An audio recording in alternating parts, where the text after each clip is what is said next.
Shalom, povo de Deus, graça e paz, amados irmãos. O Senhor é bom, que oportunidade maravilhosa de podermos meditar na santa palavra do nosso Deus, de cantarmos louvores ao nome santo do nosso Senhor. A nossa oração é que Deus abençoe muito a nossa vida. Como você está? Como está o seu coração, a sua família?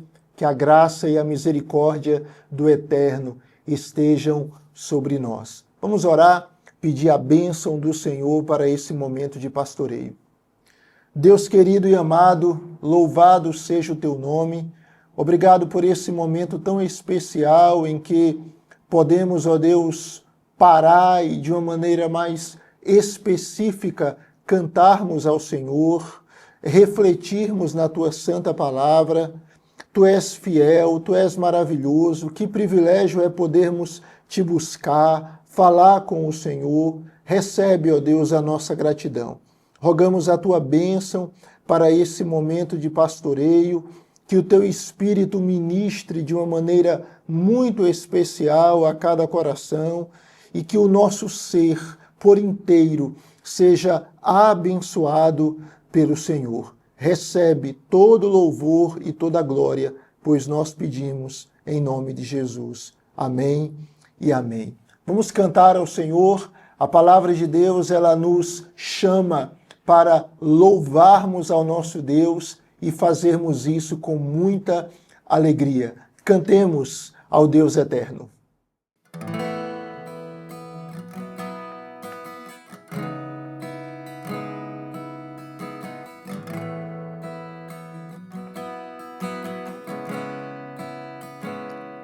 Maior amor que o mundo já provou, sofreu, morreu, venceu a cruz pra me salvar.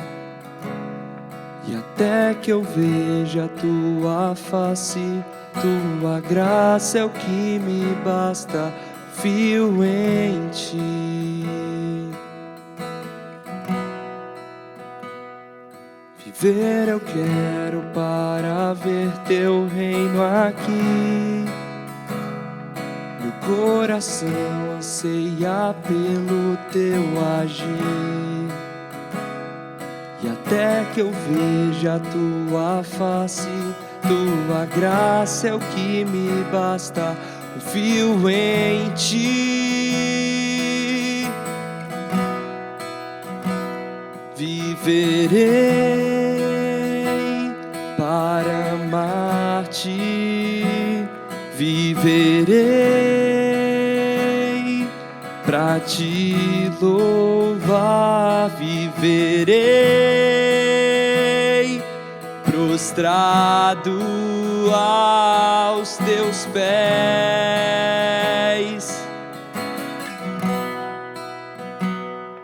Por tua voz o mundo veio a existir. Tu és a vida, o Redentor que veio a mim. E até que eu veja a tua face, tua graça é o que me basta, confio em ti, em ti. Viverei para amar-te, viverei pra te louvar, viverei prostrado aos teus pés.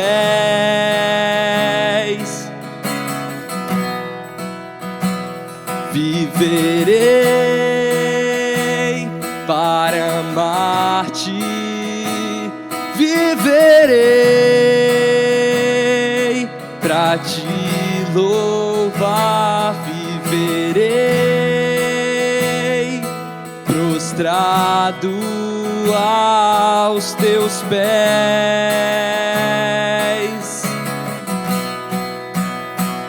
Tu és Deus,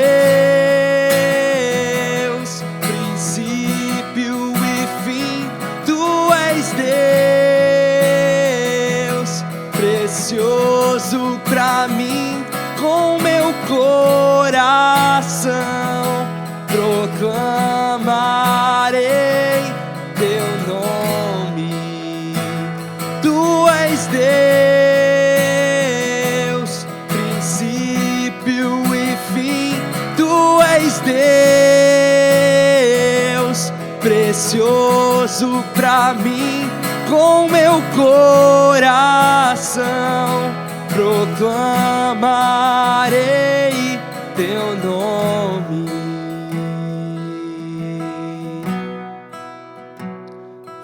Viverei para amar-te, viverei para te louvar, viverei prostrado aos teus pés. Maior amor que o mundo já provou.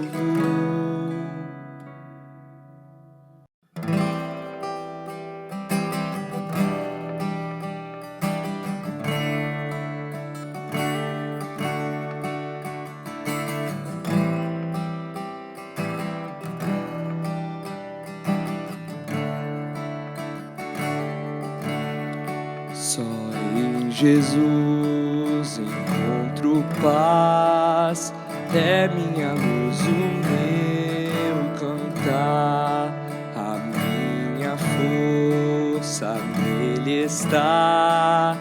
Na tempestade tenho paz.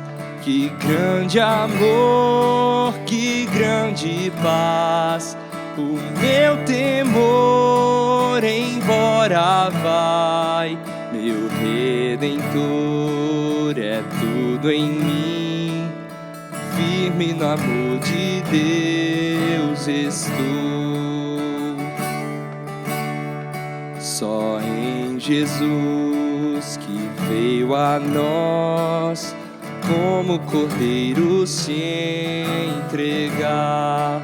Mostrou amor e retidão, morrendo por amor a nós.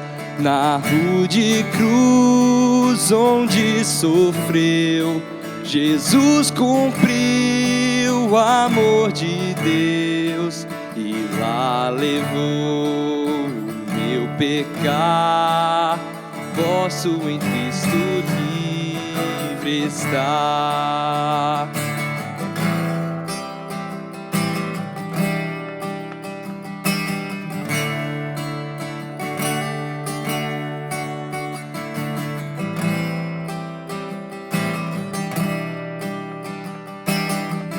No túmulo seu corpo está. No túmulo seu corpo está.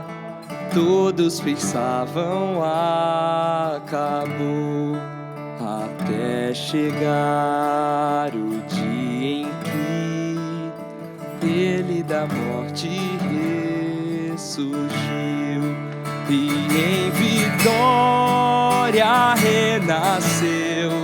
Livrou-me dos pecados meus. Hoje ele é meu e dele sou. Seu sangue sobre mim ficou. A morte eu não temo mais. É o poder de Deus em mim.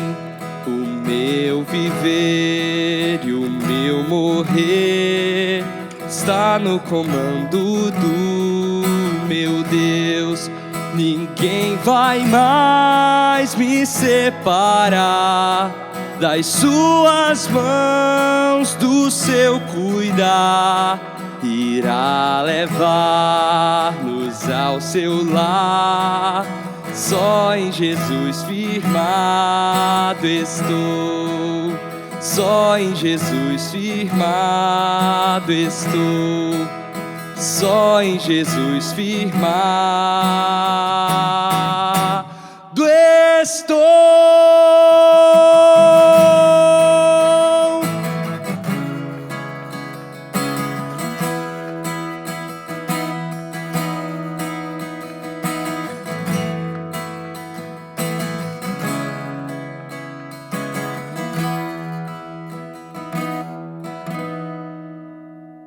Queridos irmãos, nós estamos meditando no livro de Juízes. Hoje chegamos a Juízes 19. Uma história sombria, trágica, podemos dizer até repulsiva, mas que mostra duas realidades. Primeiro, até que ponto a maldade humana chega quando o homem abandona Deus. Mas a segunda realidade central desse texto é a necessidade urgente que nós temos de um Salvador Rei. Nós não providenciamos salvação pessoal. A salvação, ela é um dom de Deus. Nós não temos condições de governarmos a nós mesmos. Quando tentamos fazer isso, nós sabotamos a nossa própria vida. Nós precisamos de um governante, de um Salvador, de um Rei celeste e perfeito. E o Senhor, Ele é exatamente isso.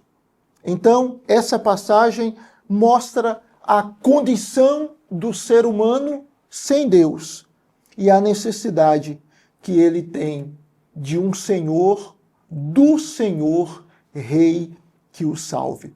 Então, por favor, eu quero refletir com você nesse texto, Juízes, capítulo de número 19, e a nossa oração é que Deus esteja falando de uma maneira especial ao nosso coração.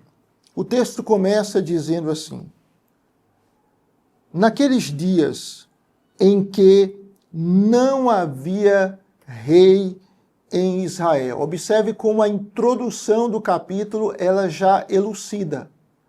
Não havia governante em Israel.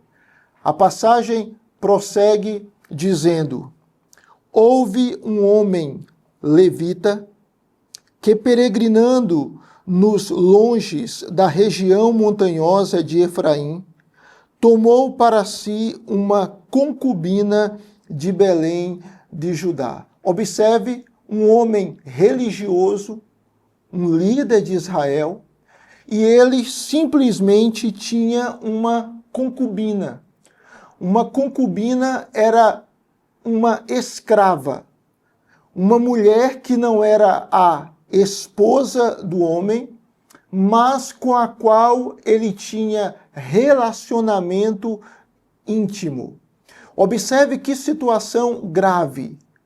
Um líder religioso, ele simplesmente tinha, entre aspas, uma esposa de segunda categoria que era como um objeto sexual.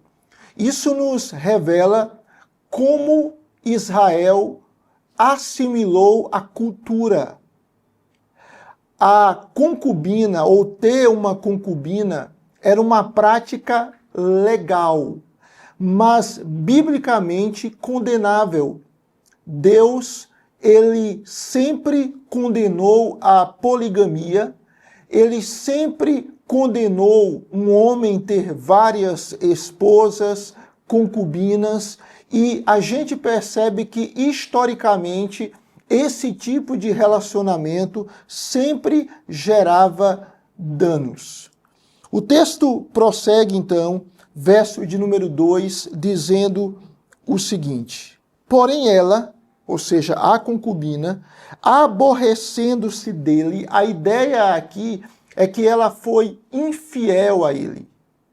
Ela o traiu. Aborrecendo-se dele, o deixou, tornou para a casa de seu pai, em Belém de Judá, e lá esteve os dias de uns 4 meses. Seu marido, tendo consigo o seu servo e 2 jumentos, levantou-se e foi após ela para falar-lhe ao coração, a fim de torná-la a trazer. Ela o fez entrar na casa de seu pai. Este, quando o viu, saiu alegre a recebê-lo.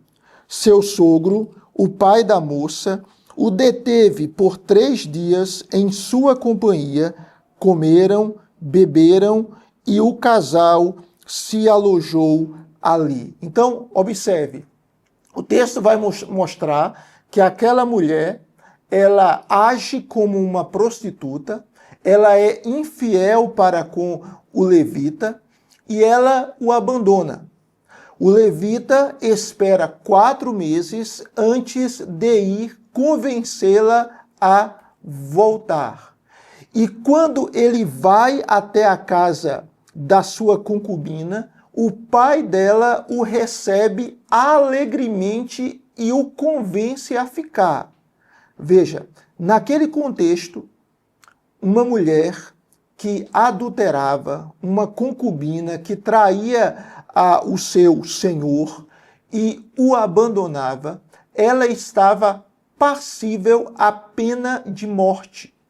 E além disso, a sua família estaria sujeita à desonra.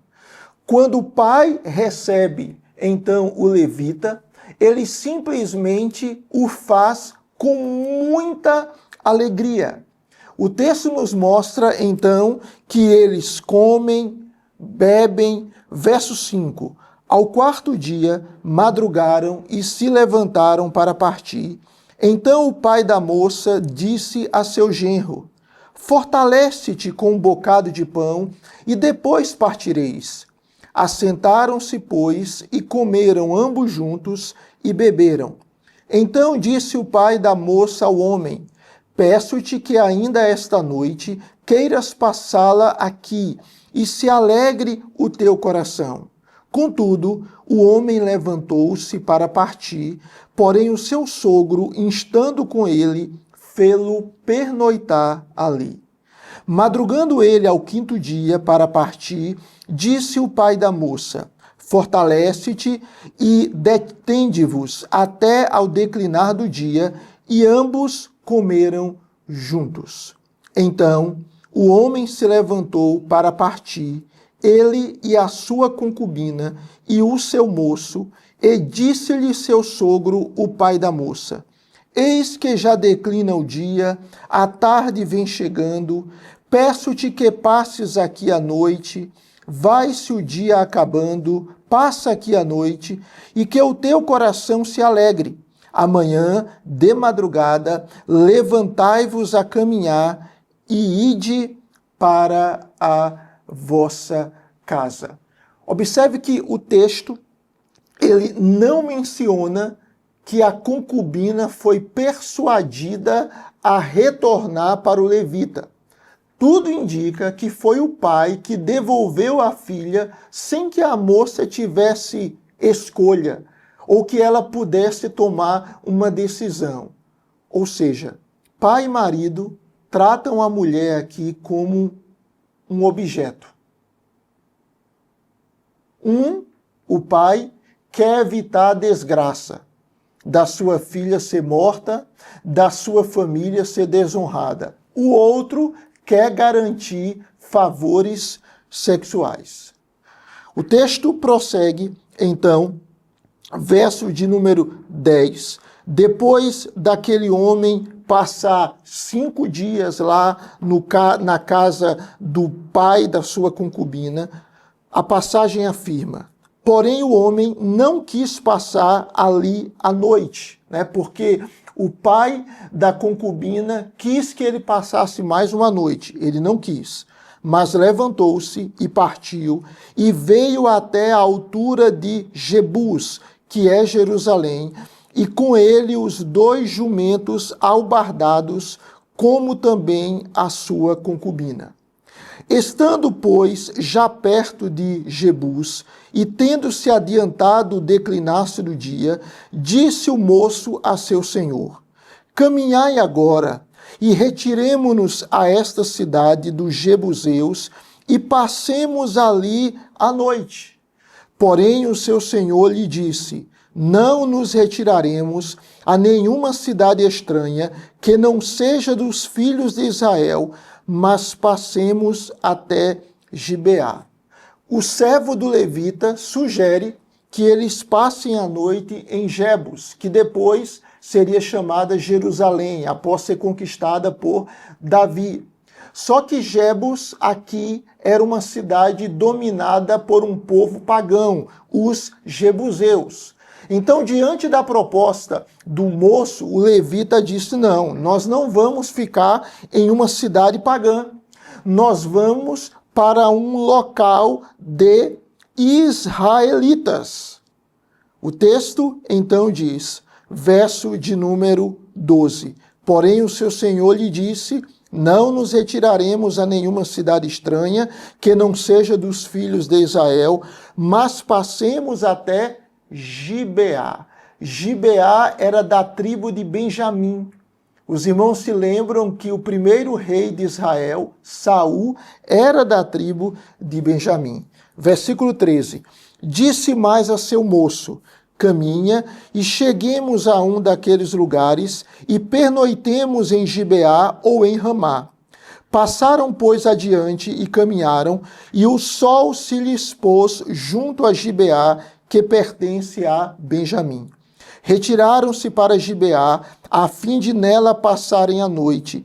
Entrando ele, assentou-se na praça da cidade, porém não houve quem os recolhesse em casa para ali pernoitarem. Ou seja, eles não tiveram uma boa recepção. Eles não foram hospedados pelos seus compatriotas. Verso 16. Eis que, ao anoitecer, vinha do seu trabalho no campo um homem velho.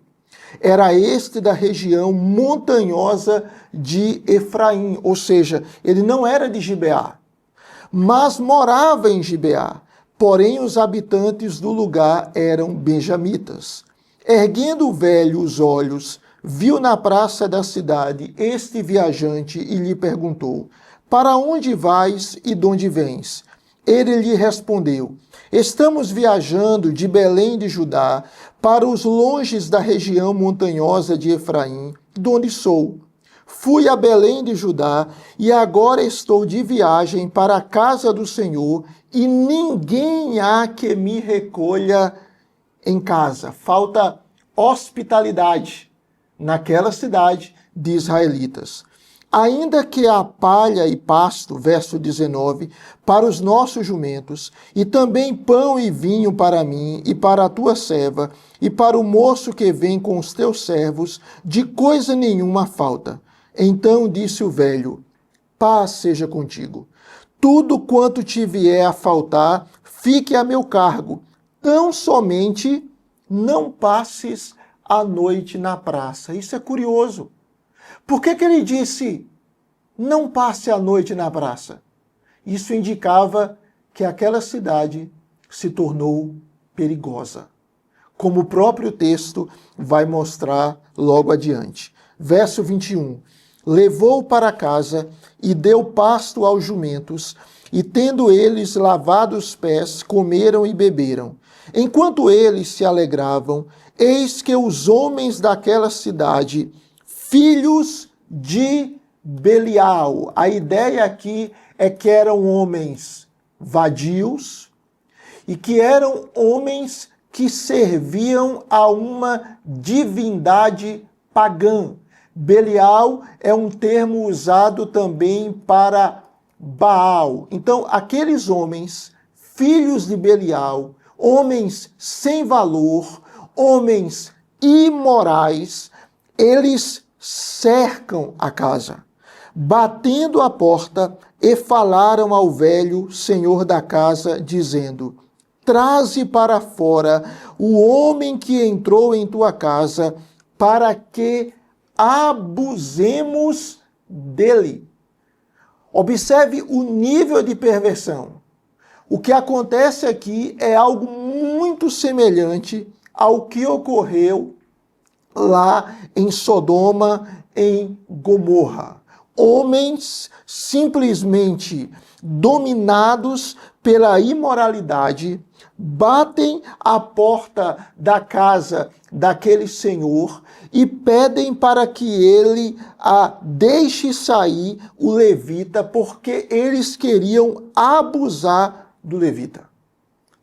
O senhor da casa saiu a ter com eles e lhes disse: não, irmãos meus, não façais semelhante mal, já que o homem está em minha casa, não façais tal loucura.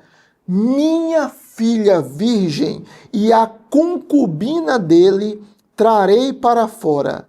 Humilhai-as e fazei delas o que melhor vos agrade, porém a este homem não façais semelhante loucura. Ou seja, está tudo errado.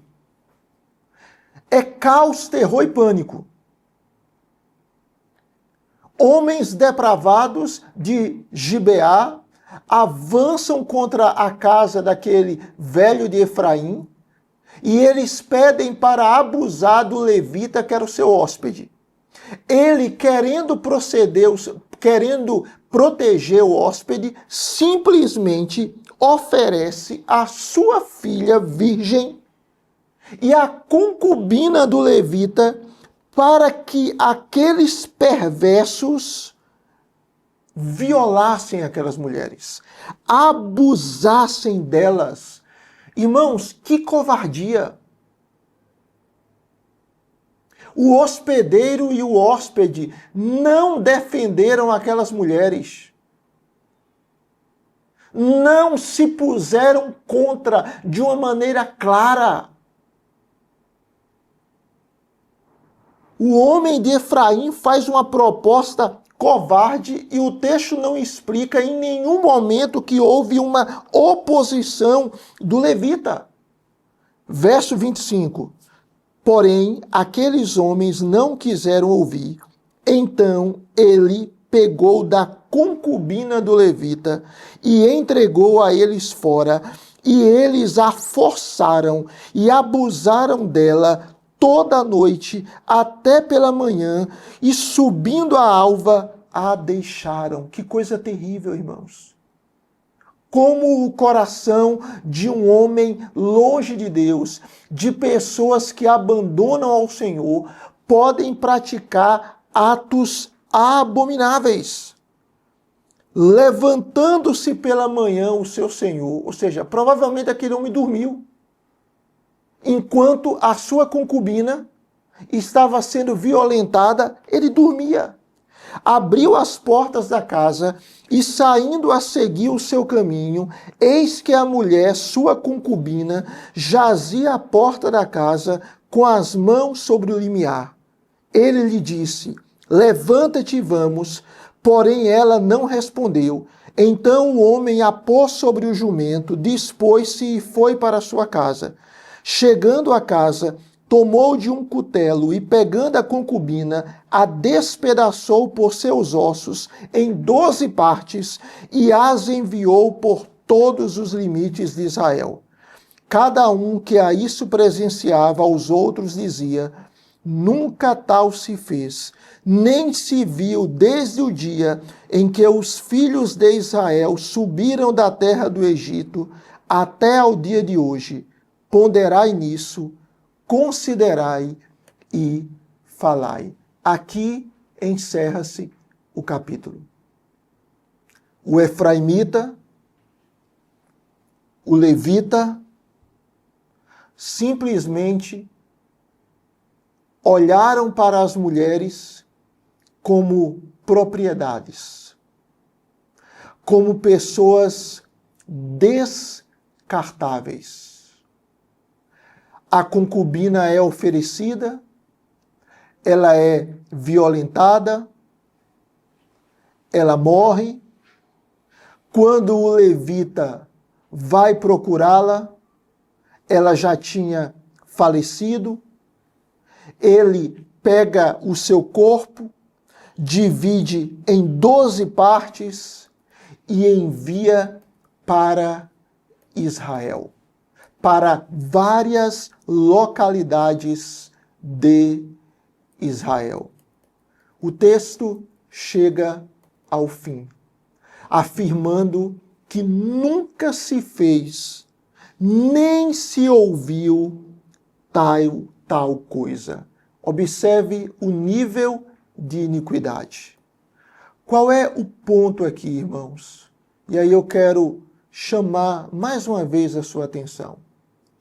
O ponto é que uma pessoa sem Deus, ela pode fazer qualquer coisa ruim, perversa, maligna. Observe que o texto começa dizendo, capítulo 19, verso 1, naqueles dias em que não havia rei em Israel. Essa é uma frase repetida no livro de Juízes. Tanto que o último versículo do capítulo 21 diz isso também. Naqueles dias não havia rei em Israel, cada um fazia o que achava mais reto. O ponto é o seguinte: como não havia governante, o povo simplesmente seguia os seus próprios caminhos. Qual é a ideia do texto? A ideia do texto é que quando o ser humano ele se autogoverna, ele pode cometer qualquer atrocidade. A mensagem central desse texto é a seguinte: nós precisamos de um rei salvador, de alguém que nos proteja do inimigo, que nos proteja de nós mesmos. Nós precisamos de um rei salvador que nos resgate, que perdoe os nossos pecados, que nos liberte. E quem é esse rei salvador? Não é Davi. Davi, a despeito de ter sido um grande rei de Israel, um modelo para outros reis, ele era um pecador. Nós precisamos de um Salvador melhor do que Davi, porque senão nós enveredamos em um caminho de pecado. Veja que o texto nos mostra um levita, um religioso, um líder espiritual que simplesmente vivia uma vida imoral. A passagem nos revela israelitas, moradores de Gibeá, que absorveram a cultura imoral de, por exemplo, Sodoma e Gomorra. Nós precisamos de um rei salvador, de alguém que nos liberte dos nossos pecados. Nós precisamos de um rei salvador que nos salve completamente, porque sozinhos nós não podemos contribuir com a nossa salvação. Nós precisamos de um rei salvador que nos liberte. E nós temos esse rei salvador. Esse rei salvador é Jesus Cristo. Quando nós lemos o livro de Juízes, nos apresenta vários personagens que foram usados por Deus para libertar o povo de Israel. Aqueles homens, eles apontavam para alguém. Eles apontavam para Jesus Cristo, para o supremo juiz, para o verdadeiro Salvador. Aqueles homens mostravam que haveria alguém que ofereceria uma completa libertação ao povo de Deus. Perceba que no contexto de Juízes, sempre que emergia um juiz salvador, ele era usado por Deus para libertar o povo. Mas depois da sua morte, o povo de Israel voltava a praticar os mesmos atos pecaminosos, revelando que eles precisam de um rei salvador perfeito, que os liberte completamente, que elimine o mal do seu coração e não somente da sociedade. E quem é esse rei salvador? Por favor, escute. Esse rei salvador é Jesus Cristo.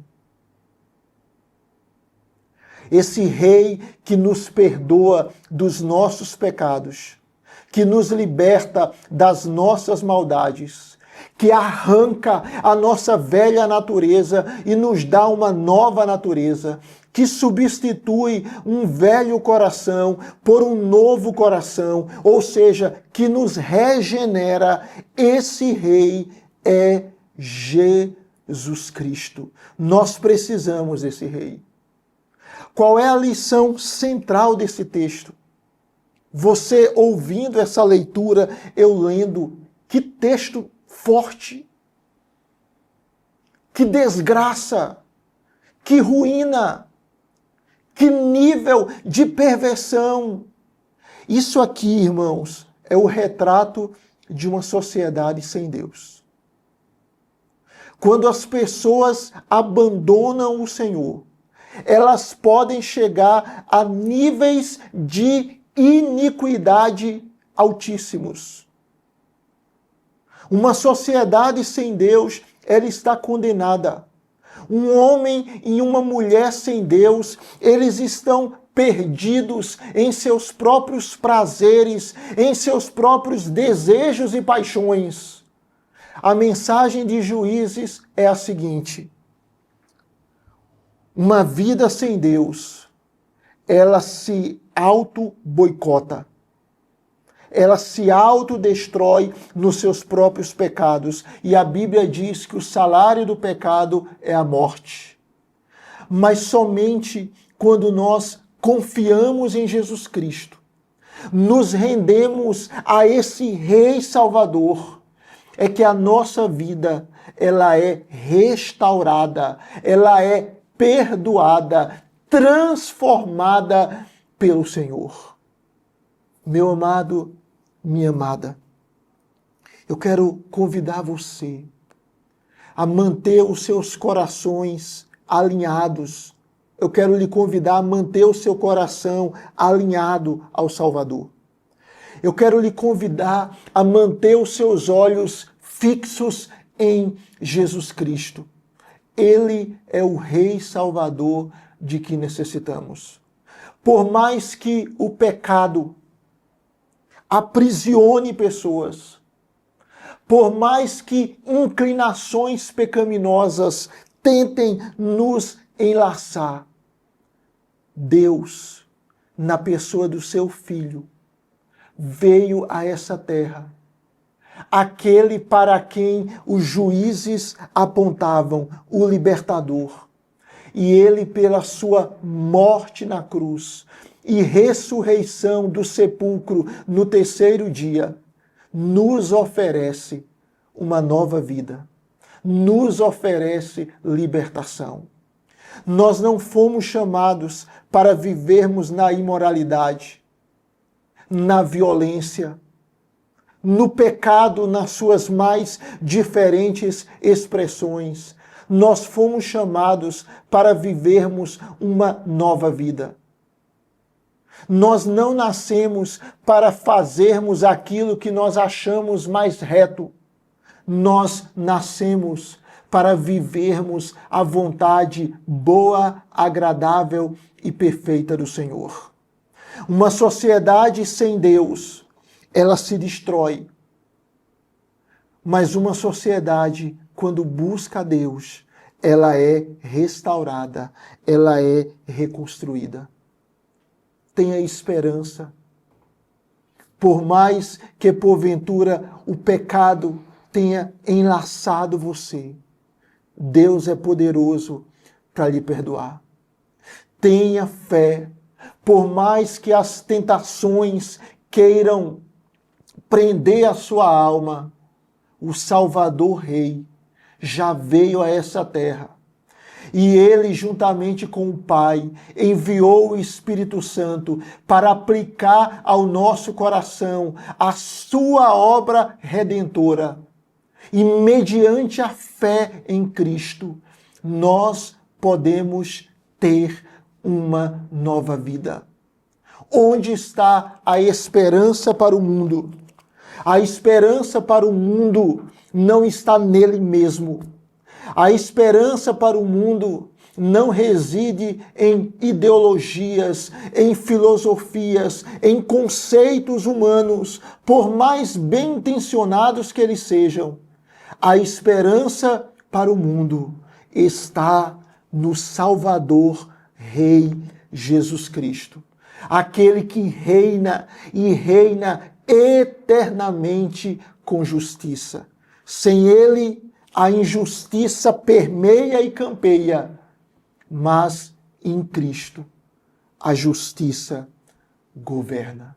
Quero lhe convidar agora para nós orarmos e para nós clamarmos a esse Salvador Rei, que tem domínio sobre tudo, que ele continue agindo no nosso coração, que ele continue agindo na nossa vida, na nossa família, nessa sociedade, e que ele promova libertação do pecado, porque o salário do pecado é a morte, mas o dom gratuito de Deus é a vida eterna em Jesus Cristo, nosso Senhor. Vamos orar. Deus, obrigado por esse momento aqui. Queremos te agradecer, ó Deus, pela tua palavra que sempre nos ensina, até em situações trágicas como essa. Ó Senhor, a tua palavra é perfeita. E nós aprendemos esse texto, que o caminho da independência de Deus é um caminho de ruína e destruição. É um caminho de imoralidade e morte. Sem Deus não há esperança para nós, mas em Ti, ó Senhor, nós podemos ter vida, restauração, perdão, cura, salvação. E é esse o nosso clamor.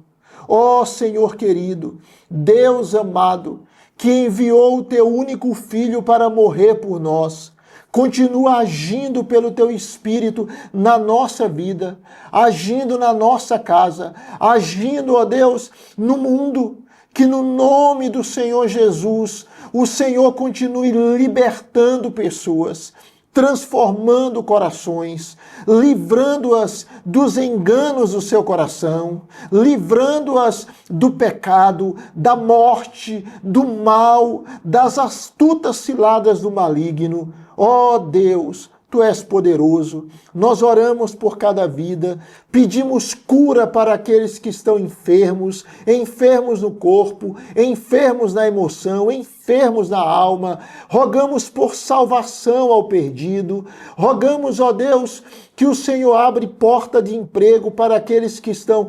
desempregados. Abre, Senhor, as portas e abençoa. Supre a necessidade, ó Deus, daqueles que estão carentes. Traz esperança ao desesperado, levanta o caído. Nós colocamos cada causa, cada situação nas Tuas mãos e nós cremos que Tu tens todo o poder, que Tu és o Deus que pode fazer infinitamente mais do que pedimos ou pensamos. Oramos, Senhor, e pedimos que o Senhor toque em cada vida, toque nos corações, que o Senhor opere transformações profundas e que os nossos olhos estejam fitos em Jesus Cristo, o Rei, aquele que quer governar amorosamente a nossa vida, o Rei das nações, o Salvador, aquele que nos salva de todos os nossos pecados, que a nossa vida esteja para sempre rendida a Ti, Senhor. Só há esperança, só há salvação em Ti. Abençoe a cada um de nós. Oramos em nome de Jesus. Amém. Vamos cantar ao Senhor mais um cântico. Quero convidar você a cantar, a louvar a Deus com todo o seu ser.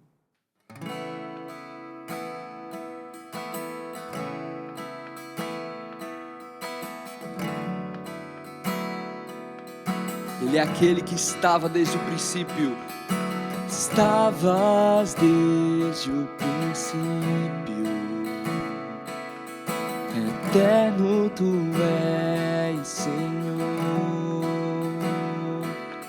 Criaste do nada da terra, me rendo a ti.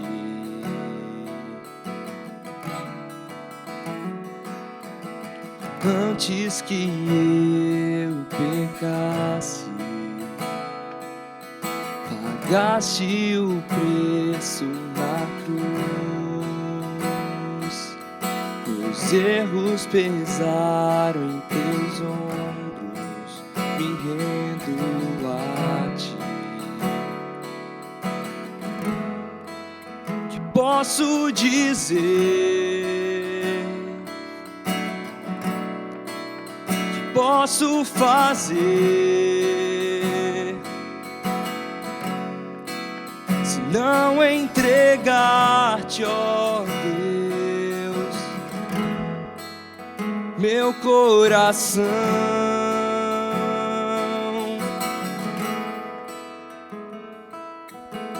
Na salvação caminho, teu Espírito vive em mim.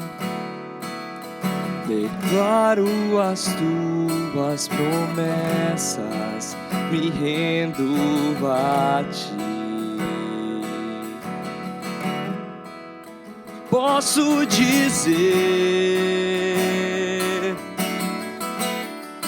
que posso fazer, se não entregar-te, ó Deus, meu coração. Que posso dizer, que posso fazer, se não entregar-te, ó Deus, meu coração.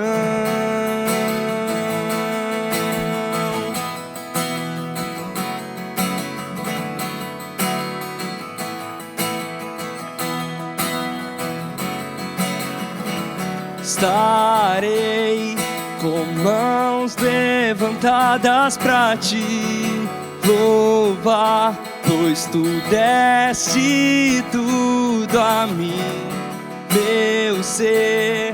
A ti, ó Senhor, se rendiu, que sou é teu. Estarei com mãos levantadas pra te louvar, pois tu deste tudo a mim, meu ser. A ti, ó Senhor, se rendiu, que sou é teu. Que posso dizer, que posso fazer,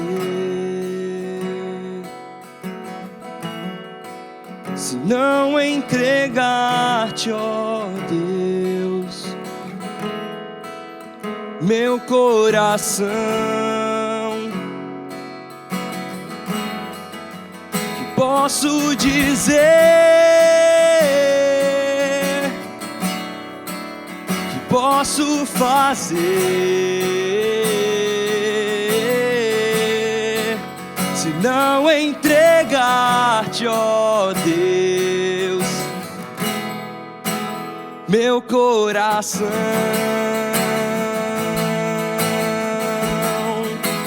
Meu coração, tudo que nós somos pertence ao Senhor. Estarei com mãos levantadas pra te louvar, pois tu deste tudo a mim, meu ser. A ti, ó Senhor, se rendiu, que sou é teu. Estarei com mãos levantadas pra te louvar, pois tu deste tudo a mim, meu ser a ti, ó Senhor, se rende. O que sou é teu, o que sou é teu, o que sou é teu.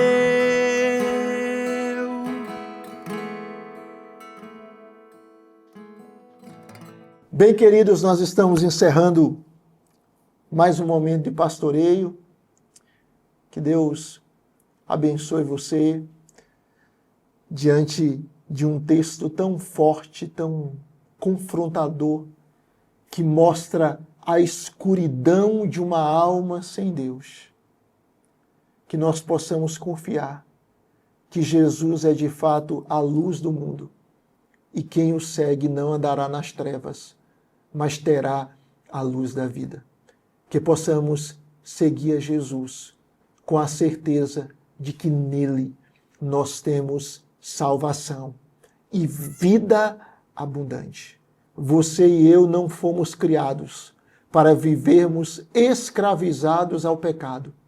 Jesus morreu na cruz para nos dar libertação, para perdoar as nossas iniquidades e para nos oferecer uma nova vida. Que possamos viver essa nova vida em Jesus, o Rei Salvador que precisamos. Deus abençoe muito você e sua casa, com graça, misericórdia e paz. Amém e amém.